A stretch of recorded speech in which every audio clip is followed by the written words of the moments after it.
Hi, this is Randy Finney with Right Side of the Chart, and this is a market wrap for Monday, November 12th, 2018. All right, let's take a look at what happened today and more importantly, where we might be headed from here.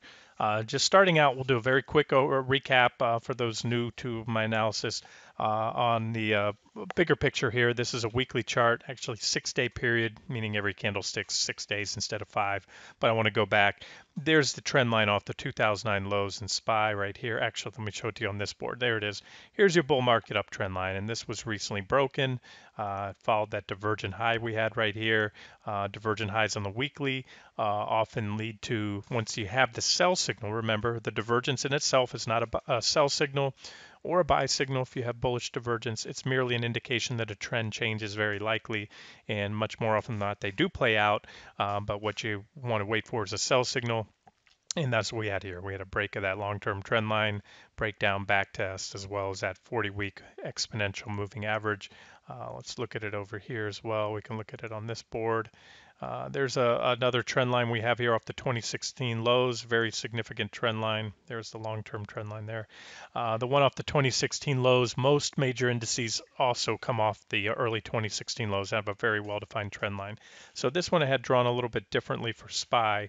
I had it come into here, a breakdown there and a back test, setting up with a minor trend line there and a wedge type pattern. Either way, they've all broken down. That's the most important point. All the trend lines, any variation I can draw, just about. I have some things that are still clinging to life on the monthly time frames. I'm not going to get into that in this video right now. If they come into play, if the markets turn around and rally significantly, I'll touch on those again. I've covered those in recent videos. So again, the most important things right now are the fact that both the SPY, which is the S&P 500 tracking ETF, and QQQ, the NASDAQ 100 tracking ETF, which are my go-to indexes I like to follow. They're both large cap indices and they're more diversified than the Dow. They're both on sell signals on the longest term, or at least the weekly time frames. And again, that 200-day moving average right here shown on the weekly chart is a 40-week moving average, same one. And so we had the breakdown, pulsive red candle once that 40-week went. Came in, tried to regain it, popped a little above it intra-week there, or at the end of the week, but then we failed it today. So far, this candle hasn't been finalized. It's a weekly chart, so we'll have to see what happens Friday. But as of now, and I'm going to get down to the daily and 60-minute charts, the bearish case just continues to firm up. Everything that I've been, expecting this market to do and looking for is happening. So therefore, nothing has changed in my intermediate term outlook or longer term outlook. And if anything else, it's just that case has been firmed up a little bit more today. But I want to go over some levels because there are some key levels to look at. So on QQQ, similar story. This is just one of many boards I have. There's a trend line. QQQ actually starts on 2015, mid 2015, because we had a flash crash on the Qs. But if you look at the NDX, you won't see a candle that low. You'll see it pick up exactly where this one does in early 2016, like most other indexes. Very well defined. So, from a TA, a technical analysis perspective, it doesn't get any more clean than this. These are clean trend lines, clean moving averages. I've used a 40-week moving average for many, many, many years. It does just a bang-up job of defining uptrends. And you'll see we're down below it. These were major corrections. That's when you dance below it. But for the most part, it does a good job of defining, acting as support during uptrends. This was a bear market in many indexes right here, and that was a drop of over 20% on QQQ. Took us down below the 20 and or the 40-week moving average. And again, it's just done a great job of defining this uptrend until recently. Zoom in there, you can see it was taken out impulsively. QQQ failed to regain it once it broke it and gave it up on a weekly closing basis. This was the first red candle closed below. There's a candle that intra-week tried to get above it, failed. Last week we closed right on it, so a failure again, a close on it is a failure to retake or regain that level, and so far rejected impulsively today. So there's your longer term outlook. And unless we can really make some considerable upside in the next week or so, the longer term outlook remains bearish and indicates more downside to come. All right, daily charts, a lot of different draws there, but there's a trend line right there.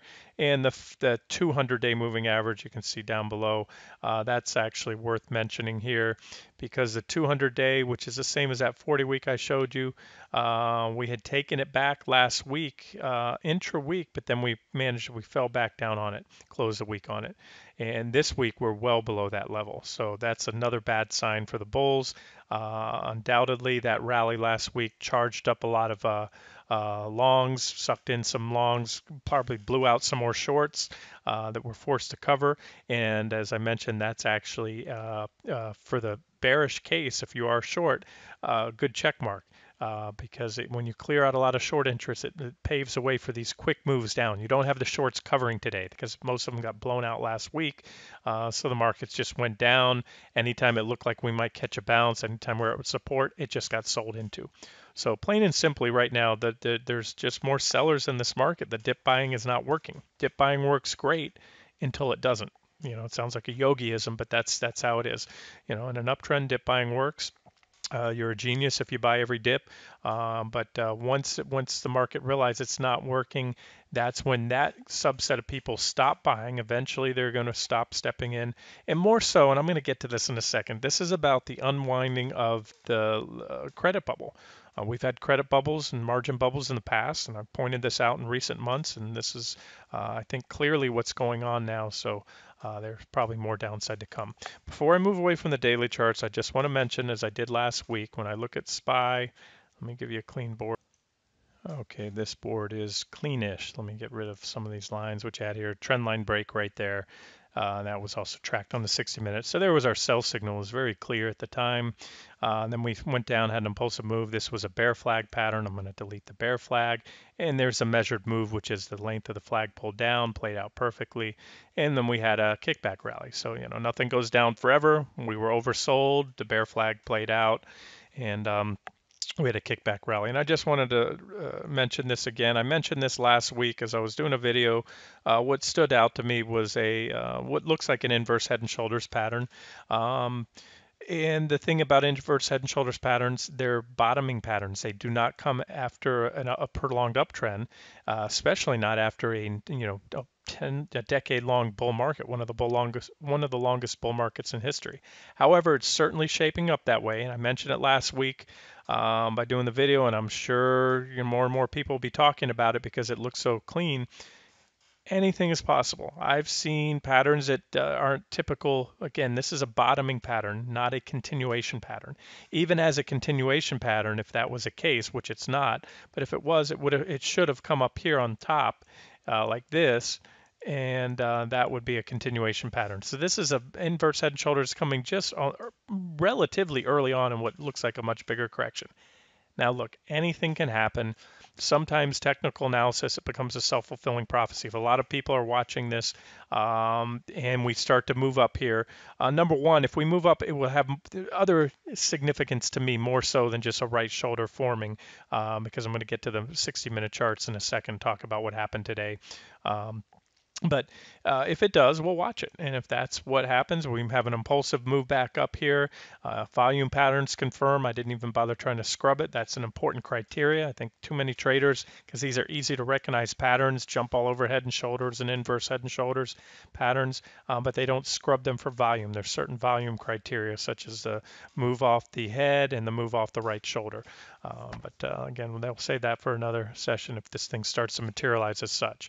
But what stands out to me as most significant was the fact that today we have now clearly wiped out the big gap from last week. I'm referring to that move we had. This is Wednesday. We had a big gap up, and then on top of that, we built on those gains. That was one of the strongest gains in years, especially in QQQ, which was up over 3%.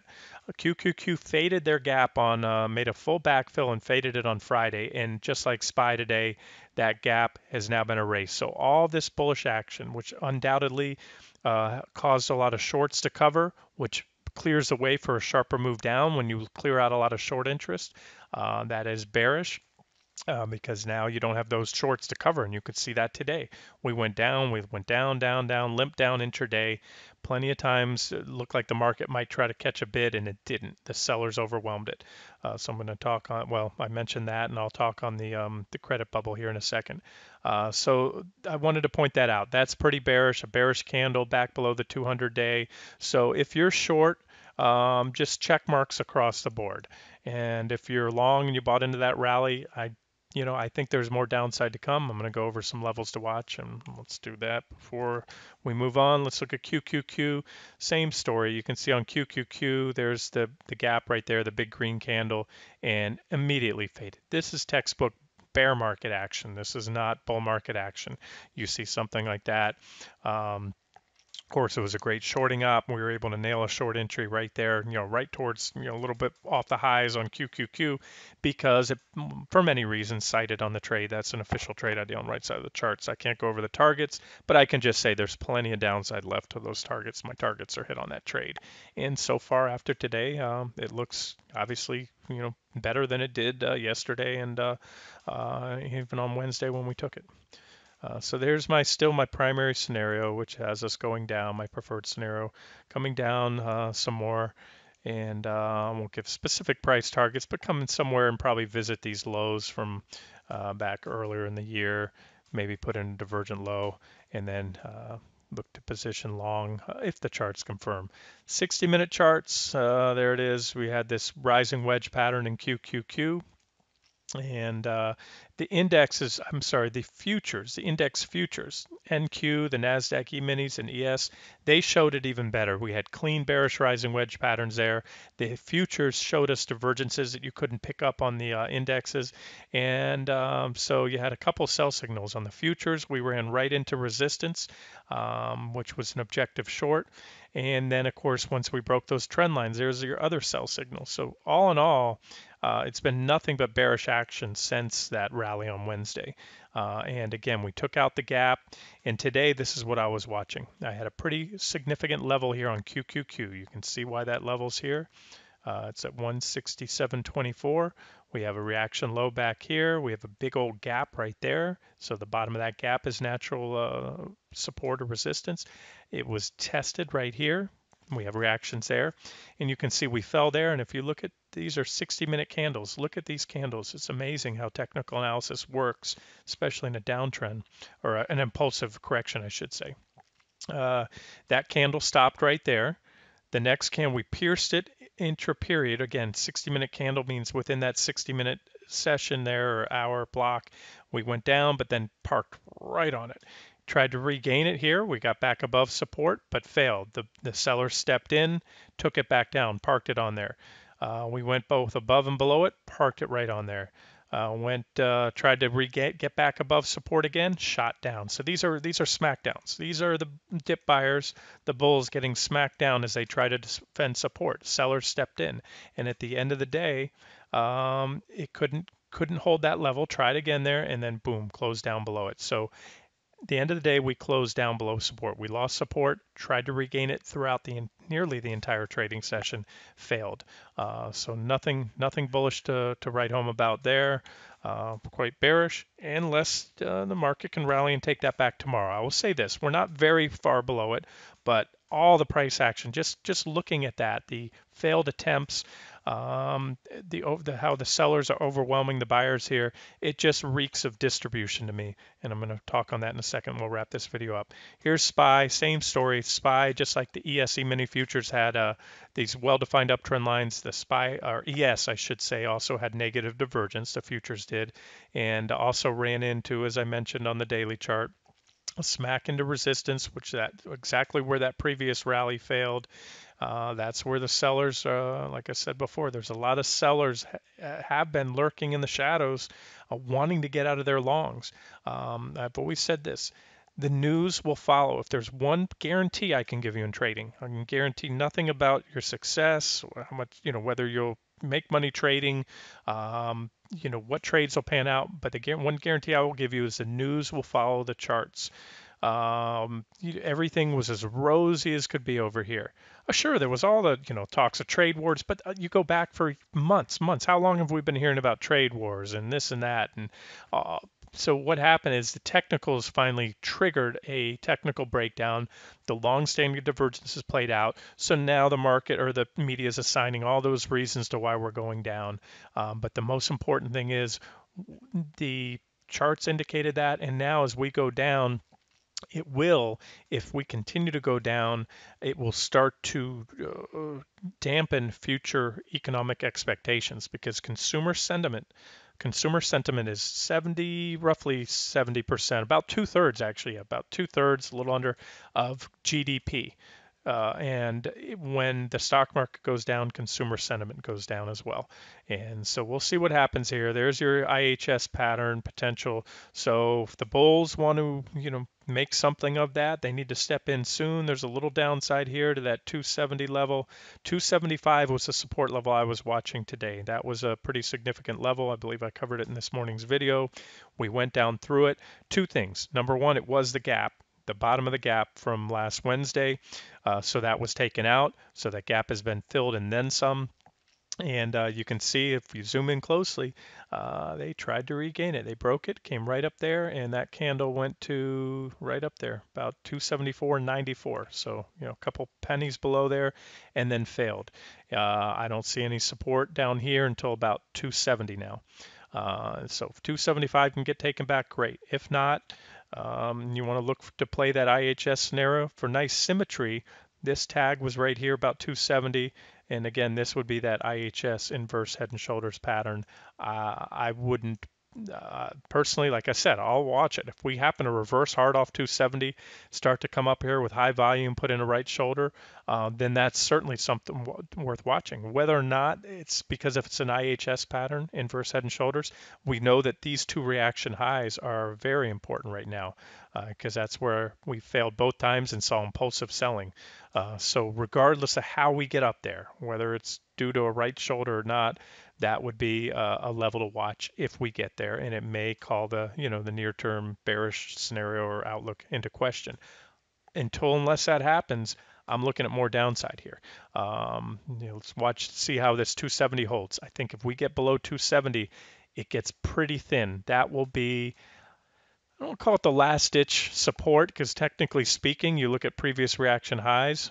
We still have the highs from earlier this year, but this is where most of the trades occurred down here.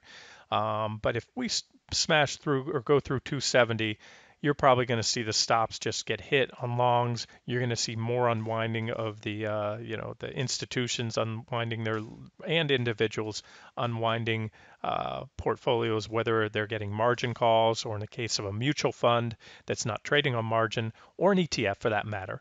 If you call your broker, you click online right now, go into your 401k, take out 20% out of your S&P 500 index fund. They get that order, and they, just like you, they have to sell it by settlement. They have to pay out the cash, and they have to do that. They have to sell what they hold. What do they hold? Apple's number one in both the SPY and any S&P 500 fund. It's number one in QQQ. It's number one in just about any growth fund. And then down the line, Microsoft, Amazon, Google.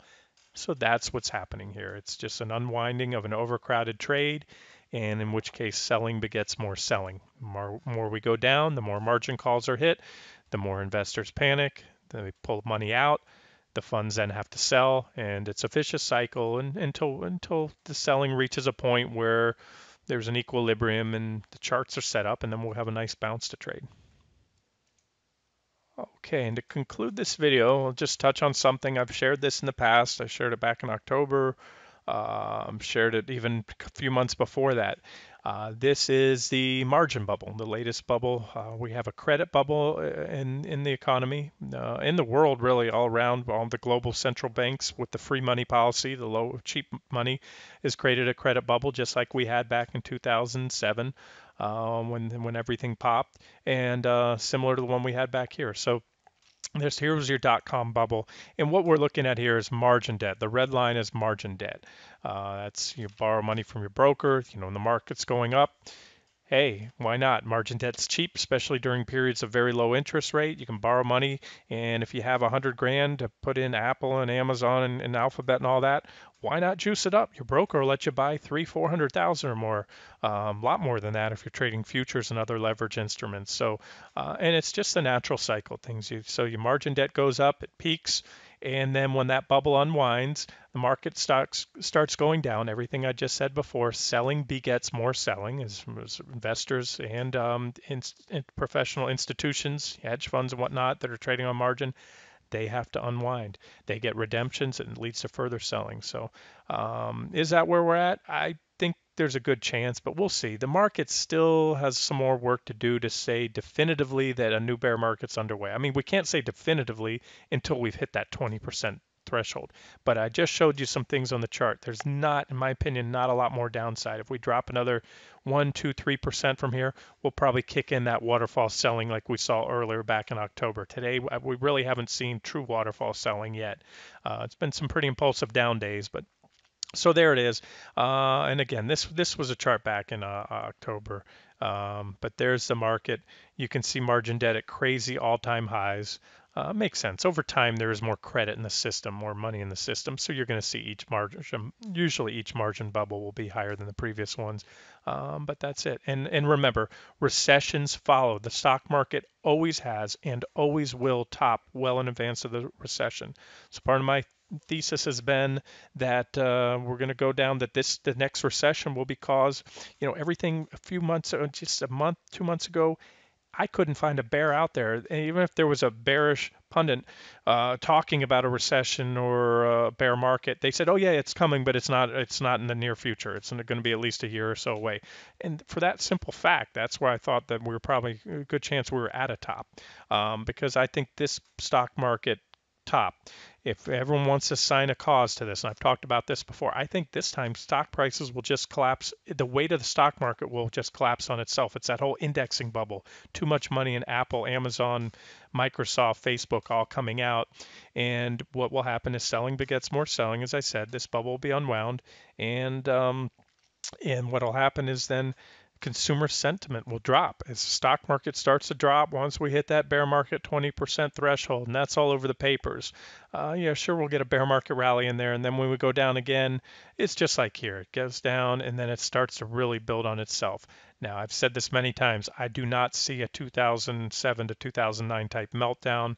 I don't even see what we had in the dot-com. I think this will be a more prolonged a semi-controlled bear market, but I think it'll be one that lasts for a few years with plenty of opportunities on the long and short side. That's my opinion. I have a lot of reasonings I could sit here and tell you all day long, but that's what I think will happen. And then finally, to wrap this up and talk about, give you an example of why I think we're in that stage where the margin bubble is unwinding. Okay, we're going to look at this real quick. This is, I get this in my inbox, I get a lot of stuff from various sources. This is from the Wall Street Journal. This came in on October 8th. Crude, I'm going to get to in a second, I believe topped on October 5th. I think this was a Monday, if I'm not mistaken, as well. I'm pretty sure about that. So pretty much right when crude topped. And yeah, it is. It's Columbus Day. Yeah. So let's just scroll through here for a second and say, okay, so the whole part of this was talking about, where is it? Here we go. Traders set signs on $100 oil. And the whole headline was how bullish sentiment had reached a 4-year, or bullish, not just sentiment. I always say this, sentiment is one thing. That's what people are putting what they're talking about, whether they're bullish or bearish on crude. You might be bullish on Apple, but you're not stepping in yet and buying it, so your money's not where your mouth is. The true sign of how bullish or bearish market participants is on positioning. And let's take a look here. So here it is. Traders set sign on $100 oil. This is a chart. Brent crude level positioning highest level in 4 years. Let's see. Hot streak in oil market. In the oil market is setting off a wave on bets of how high prices can go. So this chart was on call options.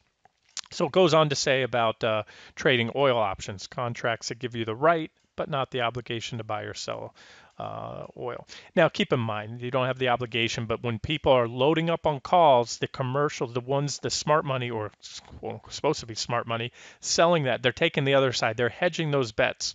They're not, smart money doesn't sell naked calls. You get wiped out.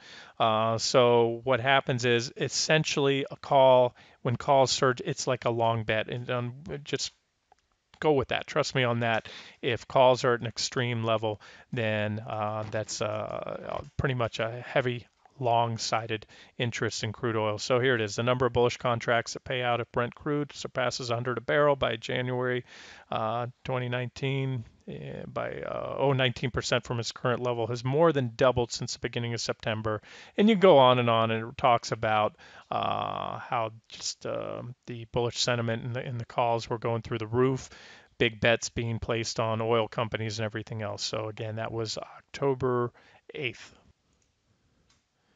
All right, here's a chart of USO. This is the crude oil ETN. One of the more popular traded ones is very liquid. That was October 3rd. I stand corrected. October 3rd was the peak right there. So the article came out just a few days later, really a couple trading days later on Columbus Day. And then you can see crude since then has fallen. Just that's pretty much a waterfall sell-off. It doesn't go down much quicker than that. That is almost a straight plunge, over 23%, 23.5%, well into a bear market. I mean, who would have known, right? But actually, let's take a look at that. Back on, let's see, here's a chart and some notes. I posted this in the trading room back or on the front page on October 1st, so literally 2 days before crude peaked. I said crude CL, which are crude futures, is approaching the 75 to 77.30 resistance zone, where a failure followed by a break of the uptrend off the early 2016 lows is likely. Here's my scenario. So what we had here are two things. You had a well-defined resistance level. This was a key resistance, a lot of reactions there. And this is a long-term chart. I'm going back all the way to the 90s here, late 90s. So you can see where that was a significant level. We had, yes, there they are, negative divergences. They do work. Divergent high. And then we had a trend line to help trigger a sell signal. If you didn't want to short it there, you could short on a trend line break, and that's where I had it going to my initial target right here. I just hand drew the line there. So we'll fast forward to today, take a look at where it is now. And there it is, same chart right here. There's those same lines, that multi-year resistance level, hit it to the button right around the top. You can see as I zoom in here, let's try to do this. Look at those candles, went right up to the top of the zone, went on, broke the trend line, and there's that first level that I had. So pretty much we've hit my initial downside target.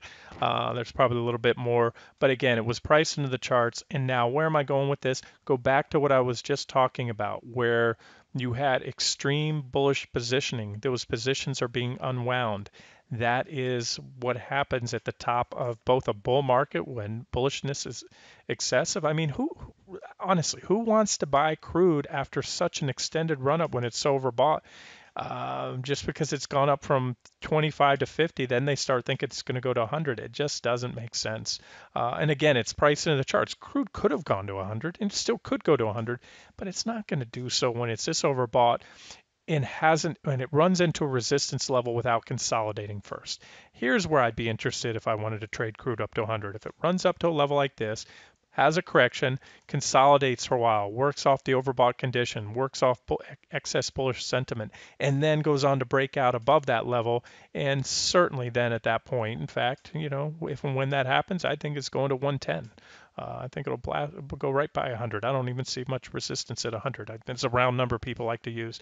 Either way, this speaks to, or more so, this speaks to the chart. Oh, by the way, that article said that the bullish bets on crude had reached levels not seen in 4 years. And again, that was right here. There's the top.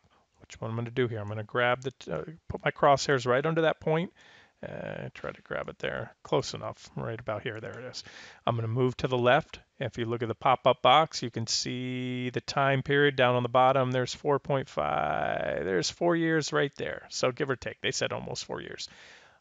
So follow the crosshairs up.